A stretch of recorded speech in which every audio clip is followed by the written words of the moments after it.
Tapi di beberapa ayat orang kafir dia diceritakan Allah bahwa mereka mendustakan para rasul. Makanya tadi mereka tidak mendustakannya dalam konteks apa? Paham ya? Mereka mendustakan dalam konteks apa? Ya sama, Nabi misalnya ngendikan wong sing ning omahe ngrumat asu. Iku malaikat gak parek-parek. Lan ibadahe ditolak pangeran dihapuskan sekian hari. Mau ana cerita ngombeni asu di sepuro, saiki ana cerita ngrumat asu. Masalah, malaikat saja tidak mau dekat. Faham sih kalau maksud ini? Ben sampean ngerti bahwa meneliti ulumil Quran itu rumit. Dan itu butuh ulama. Ulama saja jangan hanya baca, tapi punya tradisi ahwal. Nak kowe maca tok iku gendeng. Kaya wong maca tafsir Qawi, bariku maca tafsir Jalalain terus diperbandingkan tafsir Ibnu Katsir. Kalau dia tidak punya ahwalil ulama, malah jadi setan. Keman ta'alama bila syai'in fa sayhuhu setan. Makanya ada cerita unik. Jadi ulama di situ ya rada unik, ya rada beling tapi belingnya ulama. Ana ulama jenenge Ahmas, wis gak priyayi, senang masjid, labine dicoplok. Bareng labine dicoplok niku guntingi bulu ketek. Napa cara mriki kelek niku? Pokoke bulu ketek, ya diguntingi. Temenan ning jero masjid gak kelambenan. Sing pas iku ana mubalek pidato. Zaman itu Ahmas itu terkenal lah populer. Terkenal. Oleh pidato ini haddatsana ngene termasuk haddatsana Ahmas ngene terus cerita fadilah salat macam-macam. Terus dari Ahmas, kamu jangan mendengar mubalek itu, dia itu bohong. Terus setelah itu mubalek itu enggak tahu kalau itu Ahmas. Ala tastahiyya syekh, kamu apakah enggak malu di depan orang banyak di masjid? Napa guntingi bulu ketek di depan umum? Boyo disin barang. 5 ada. Kenapa saya harus malu? Anak disunnatin wa anta fi kisbin. Termasuk sunnah, termasuk fitrah adalah guntingi bulu ketek. Anak fi sunnatin. Kowe bodoni. Kok bisa saya ini mubalek, saya ini pidato. Anal Amas. Kowe muni haddatsan al Amas, anal Amas sing jenenge Amas yo aku iku. Kowe mula-muli muridku aku ora kenal kowe. Ini penting kula aturaken karena sekarang orang itu meneliti Islam itu tidak pakai guru. Sehingga cara memahami dia tentang nahi mungkar atau tentang amar ma'ruf, tentang apa saja itu tidak punya ahwalul ulama. Makanya kalau menjadi ulama tradisinya selain memegang beberapa literatur atau marojek kitab-kitab sahihah, al-kutubus sahihah, juga ada ahwalul ulama. Ahwal itu satu perilaku konsensus yang diyakini antar ulama.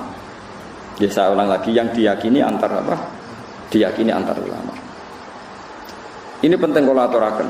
Karena ulama itu punya guyonan banyak yang kita tidak pernah tahu. Misalnya begini. Ana wong senengane ngrasani wong. Nah, kowe santri amatir terus ngrasani wong itu dosa ngene. Tapi ulama itu punya pikiran begini. Ana wong misalnya jadi lonte atau maling, terus dadi rasanane wong sak desa. Gara-gara kesalahannya sering dirasani dia jatuh, enggak dihormati di masyarakat situ. Nah, ulama itu takok, ngrasani hukumnya piye, Mbah? Ya dosa. Lah jenengan wonten tiyang ngrasani kok gak mbok loroi. Ciri utama maksiat itu adalah dia jatuh. Lahum fid dunya khizyun. Pasti karena dia lonte atau dia maling atau copet. Pasti Allah mentakdir ciri khas maksiat itu diantara hukumannya adalah jatuh di dunia dan jatuh di akhirat. Dan awal kejatuhan adalah jadi gunjingan atau dirasani wong akeh. Bagaimana Anda bisa mengharamkan sesuatu yang menjadi hukumannya Allah Subhanahu wa ta'ala? Ini ulama. Sehingga dia ya tetap kalau tanya hukumnya ngrasani wong piye? Ya dosa. Tapi jenengan ana ngrasani kok menengahi? Ya menengahi. Ya ora mesti nerangno ndek, tapi kula ulama ngerti. Maksudnya iku ya pancen khase kesalahan ben dadi rasane wong ben jatuh. Lho umpama saiki ana lonte utawa ana maling, ana koruptor, gak ana sing beritakno, gak ana sing ngrasani, terus ora salah piye? Paham sih kalau maksud? Lha itu uniknya Rasulullah itu kadang ya nek ana ngrasani diseneni. Oh, jojong kowe aja ngrasani dosa. Tapi kadang Nabi yo ngrasani. Ana wong bulet ngono, senengane apik tapi wonge bulet jare Nabi bisa akhul asyirah, wong kok eleke.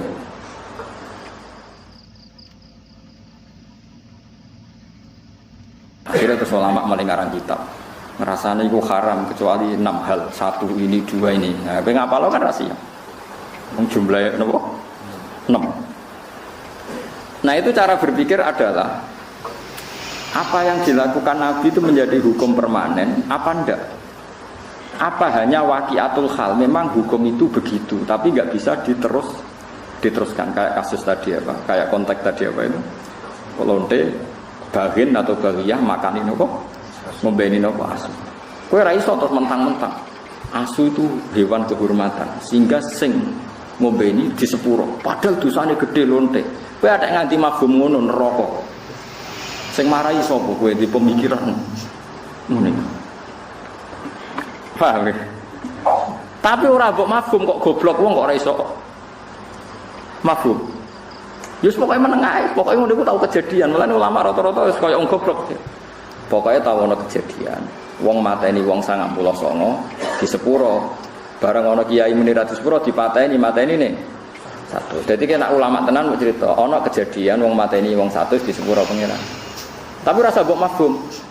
Lah jenengan mateni piro? 5. Wah enteng sing 100 di sepuro iki lagi kurang 95 ora iki. Mulane ngger ulama kok debat mbek intelektual rasane mbok mergo intelektual iku goblok tapi mbok pinter. Perkarane iku kabeh dianalisa. Tapi materine pas-pasan. Nek ulama walian materine akeh saking udine pangeran ra iso omong. Dadi terus wong goblok. Nak debat terus koyo wong goblok. Tapi iku ulama. Ya karena kita punya perhitungan. Apa itu nyata? Misalnya rodok ya unik. Kayak Mustafa nak nyusu rondo itu jadi anak rondo gak setua ini. Enggak kan syaratnya bayi rondo enggak sampai umur kita 2 tahun. Tapi pernah ada satu kejadian jenenge Salim itu dia mamaan. Salim Maula Hudzaifah itu dia mamaan. Ben dadi dulur rodok bukan nyusu kira tuwa kok Dek Salim yo tuwa. Iku kabeh ulama tiap fikih ana bab rodok. Wa amma qisatu Salim. Nek ana cerita Salim solusine dirodokkan. Kowe coba bayangno nyusu mentel iso wae diperes to Mas. Yo pikiran ngeres to. Dadi nyusu ora kudu mentel iso wae diperes. Pikiran kok pornografi ya. Kabeh ulama fikih mesti kangelan menjawab wa amma qissatu Salim fa muhtasun bi. Itu khusus Salim. Jadi kadang apa yang dilakukan fatwanya Rasulullah itu kadang kejadian khusus, enggak bisa digeneralisir. Karena kalau kamu generalisir ya bingung tenan. Misalnya di surat yang sama, di surat Tobat ada faqtulul musyrikina haitsu wajadtumuhum satruse. Bunuh orang musyrik ketika ketemu di mana saja. Di ayat yang sama, di surat yang sama, tapi ana ayat wa in ahadum minal musyrikin astajaruka yuk fa'jiri hatta yasma'a kalam. Kalau mereka ingin ngaji ya ulang ngaji sik. Karwane nek diulang ngaji ra iso-iso ya piye meneh. Tapi nek masalah ra iso ora kudu wong kafir, wong Islam diulang ngaji ra iso-iso kan ya akeh. Ya napa mboten? Apa wong Islam nek diulang ngaji terus iso kan ya ora mesti. Iku paling angel ning bab ulumul Quran. Ini paling sulit. Karena ya memang sulit. Dan enggak perlu dipecahkan. Saya ulang lagi itu enggak perlu dipecahkan. Ya sudah, kita tidak tahu wilayah yaumil qiyamah, enggak apa-apa. Daripada kayak keputusan biru, satu orang sang keputusan. Ini penting kalau aturakan. Terus di Quran itu seperti itu banyak. Makanya yang dikirim Abbas, ono ayat fahum la yatasaalun, mereka enggak ditanya. Ada ayat waqifuhum innahum mas'ulun, hentikan mereka karena mau ditanya. Ada ayat mereka bisa menjawab. Ada ayat al-yauma nakhtimu ala afwahim, bahwa mereka sudah tidak bisa menjawab karena lisannya ditutup. Ini penting kalau terangkan jenengan orang gegabah maknani Quran. Jadi maknani Quran itu butuh macam-macam. Termasuk sing dibutuhno paling angel itu ahwal ulama. Mbon jenengan dan kula.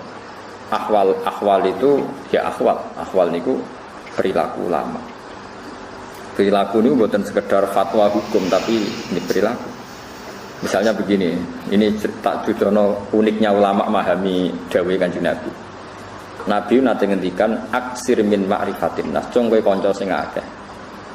Angger kanca akeh ya manfaat akeh.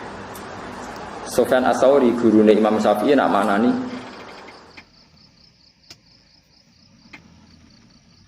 Maknane aksir min ma'rifatin nas, maknane aklil. Kowe iku nak kancanan sithik wae aja akeh. Kok saged wong hadise akeh kok ngongkon sithik. Ya maksudnya nek kancanan wong macam-macam kok terus kecewa. Nek kecewa dadi entuke kok sithik. Terus ditakoki mbek murid, dalile napa nak maknane ngoten? Ya dalile gampang. Kowe kancanan akeh tujuan apa? Nggih kersane kathah silaturahim. Kowe kecewa mbek wong sing kenal tambah sing ora kenal, ya mbek sing kenal. Kowe ngrasani wong to nyakiti wong mbek sing kenal ta sing ora kenal, ya mbek sing kenal. Berarti kenal wong akeh potensine dosane wong ganggu wong akeh, ngrasani wong akeh. Kula mau ora kenal Mustafa kan ya ora tau miso, ya ora tau kecewa berhubung kenal. Napa? Kecewa. Wahal tungkirun nas ilaman ta'rif. Kowe ora bakal kecewa mbek wong kecuali wong sing misalnya kowe darani tanggamu sombong. Kenapa mbak Rani sombong? Mergo kenal. Bareng kenal ketemu ra nyopo, sombong ketemu wong gledak-gedek ra takok. Misale kene ning Jakarta wong gledak-gedek ra kenal kowe mbak Rani sombong to ora? Ana cah ayu kowe kenal, mbok jak kenalan ra gelem, kowe darani sombong, tanggaku tak jak kenal ra gelem.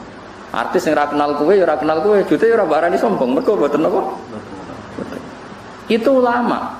Nabi dawuh aksir min ma'rifatin nas, ndekne maknane aklil min ma'rifatin. Itu kan enggak gampang. Orang punya pemaknaan seperti itu enggak gampang. Butuh sekian ribu hadis yang dia hafalkan sehingga dia tahu yang dimaksud tradisi Nabi itu seperti itu. Belum lagi di masa fikihiyah, di masalah-masalah fikih. Imam Syafi'i kecil ketika umur 15 tahun, 16 tahun itu menjadi mufti. Itu mau dites ngene tok mbek gurune. Ini rumakno tenan. Nabi nate dawuh ngeten, wes wong pinter kaya apa nak maca teks hadis ora ora paham, nak ora ngerti ahwalnya Rasulullah. La tukharrikut ta'ira min wakanati. Dia jogeman ngobahno kurungan manuk. Nggih, aja geman nak manuk ning kurungan niku mbok obahno. Wis ngono tok Nabi ngendikan. Manuk nak ning kurungan di napa sangkar itu aja obahno. Ini sih pikirannya wong kan, sakake manuke lagi ngantuk kok diganggu. Utawa piye lah pokoknya lha apa obahno tujuane apa. Tapi Imam Syafi'i wong alim alama, gurune bae wong alim. Ora maknane ngeten. Karena fil jahiliyah, di zaman jahiliyah niku wonten tradisi. Kalau mau pergi itu tes-tesane iku manuk. Manuk dak kok kurungan terus digusah. Dibuka posisi kurungan tapi lawangnya dibuka. Nak digusah mi bernganan berarti lunga iki mubarok. Lunga ini berkah. Bahasa Arabe manuk toir. Toir itu bahasa Arab maknane napa? Manuk. Nak digusah melayu ngiri berarti lungane gak barokah. Lah Nabi itu melarang orang pergi atau orang bisnis berdasar mibere manuk. Lah itu disebut qalu innama ta'irukum ma'akum inna tatoyarna bikum. Jadi wong Arab itu tatoyur itu membuat keputusan penting berdasar terbangnya manuk. Paham sih kalau maksud? Bayangno misalnya sampean gak di tradisi ulama terus mau teks hadis, jong manuk iku jobano apa kurungane. Terus kowe maknane kan mau ngono tok. Paham sih kalau maksud? Tapi Imam Syafi'i iso maknane iku adalah wong Arab memutuskan sesuatu penting berdasar mibere manuk. Mulane ning Quran disebut innama ta'irukum ma'akum inna tatoyarna bikum wa kullu insanin alzamnahu ta'irahu fi 'unuqi. Kabeh kata ta'ir. Bareng Imam Syafi'i iso nerangno ngono terus gurune nangis. Al yauma afdiya Aba Abdillah. Kowe cek cilik lah wis oleh fatwa. Wong kok pintere ngono. Kowe iso bulet to manuk iso. Kowe iso bayangno wong pinter kan ya. Lah iki mboten wong maca terjemah Quran wis ngaku ahli Quran, maca terjemah hadis dari ahli napa? Waduh gobloke ra karo. Kula sering ditantang debat iki mboten purun, kowe ora level itu piye, ora ku nerangno.